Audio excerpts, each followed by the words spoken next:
Hello everyone, it's Crazy Mike 1706. How you guys all doing? Too many times, us video makers and us people who blog on the internet and whatnot, we get criticized for not being real wrestling fans because all we do is criticize and complain. And there are a lot of fallacies within those statements, and a lot of those statements, quite frankly, aren't true whatsoever. But mostly when people are referring to people like us, they're referring to a lot of the more hardcore level fans that watch the indies and watch the Puru and not just the mainstream and whatnot. But first, let's talk about some of the main problems with the internet fans aren't real fans arguments. Everyone is on the internet nowadays, okay? So for you to label specific people just as internet fans, it's wrong because again, who is not on the internet nowadays? And if you're talking about the old school ECW days, that is understandable. But nowadays times has changed, and too many out there need to really get with the program. Now, I also would like to mention human behavior and just humans in their natural state. We as humans naturally criticize. We have to criticize because if we do not criticize, there will be no survival. And quite frankly, it is impossible not to criticize. If you are watching a show, okay, and you say that show is bad, that is criticism. If you are watching a show and you say that the show is good, that is criticism. Criticism can be either negative or positive. It's an initial response and what you feel when you're judging a particular thing. So like I mentioned before, whether it be negative, whether it be positive, it's still criticism.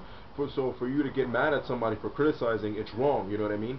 And let's be honest here for a second. For you to stop criticizing, if you were to stop criticizing altogether, you wouldn't be able to support a product. Well, what do I mean by that? Suppose you go to a show and you say to yourself, hey, that show was good. What did you do? You criticized it. And now you're saying to yourself, okay, I'm going to go to the next show. Think about it. What makes you support the product? You had to think it was good. You had to criticize it in a good way. You have to say that it was enjoyable. So again, criticism is not only necessary in order to support something, but criticism is also something that's naturally embedded within us. Now, moving along to the internet fans and a lot of the indie fans like myself, you got to think about it like this. We get criticized a lot because we're kind of judgmental and whatnot, and the reason why we're so judgmental is, well, number one, we're supporting the product, we're spending our money, so we should be able to be as judgmental as we want to be. And we also understand that there's so much great talent out there, okay, and promoters are not using them right, because in this society, as some of you guys may know, it's not about what you know, it's about who you know. So there are a lot of people in the business that have no idea, no clue what they're doing, and I'm pretty sure some of you guys that work in a lot of different chains can contest to that statement and say that yes, it's definitely true. So the reason why we're so judgmental as companies because we know companies can do a lot better and they're messing up because of the higher power that be and whatnot.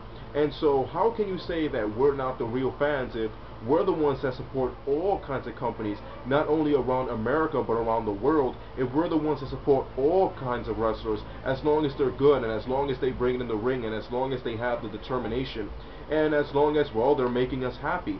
So if we're not real fans just because we're not content to see the crap that's on television, then how are people that only support the mainstream and that don't take the time to really go out there and see a whole new world, how can they be better fans than us if they spend less money and if they spend less time being interested in the overall business of professional wrestling? It's an extremely ridiculous logic. Let's look at a lot of the mainstream companies.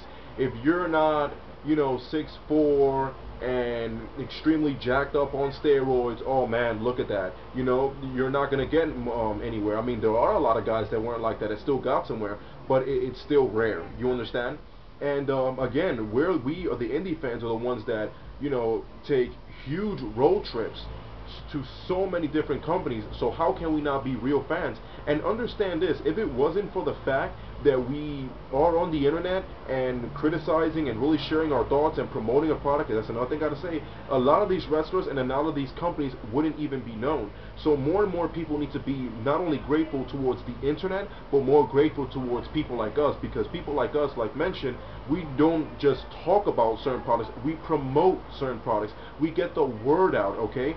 So we have the right to say whether or not a show was bad, you know what I mean? If they didn't bring it, they didn't bring it, plain and simple. Again, look at, like I said, look at a lot of the mainstream fans. You know, if it's not what's on television, screw it, it sucks. So just because they're content, they're better fans than us. Come on, man. You think about it. And I challenge anybody in the wrestling business. I don't care who you are. If you guys want to have your little debate, bring it, man. Bring it. You guys want to hate on us? Bring it. I really don't care. And as far as us video makers are concerned, we're not trying to get more popular than the business. We're not trying to be more famous than anybody. We're just people that share our expresses and share our opinions. And if people agree with it and they like it, fine. You know what I mean? There's no reason to hate us just because we have our own little fan base that likes what we have to say. And as far as being critical in the wrestling company, being critical a lot of times it's necessary because it sometimes helps the companies and it helps the wrestlers reach that higher plateau. And I really wish that they can start making changes to a lot of the wrestling business companies out there, because as you guys know, there have been so many people that have died of heart attacks and whatnot. And hopefully we can start changing the minds of people, and we can start changing on how they see pro wrestling, and they can start seeing that you don't have to be extremely jacked up and a steroid abuser just to be a good wrestler. And another thing I gotta mention about us, the Indy fans, we're not what's the word I'm looking for? I mean, yeah, some of us do focus on body and whatnot, but again, man, if you bring it in the ring and you're entertaining to watch, that's pretty much what we care about. We don't just focus on bodies. We don't just focus on explosions and all that other crap, man. We care about what goes down in the ring, and if the storylines are good, of course, man, we care about that as well. We just love pro wrestling. That's all it is, man. That's why we're more critical. That's why we support it more. So for people to say that we're not real fans, it's stupid, I think those are just those kind of people that are tyrants and are lazy, and they just want us to enjoy crap. Screw you. Anyway, it's been Crazy Mike 1706. Throw your horns up to the sky until the day you die. Goodbye.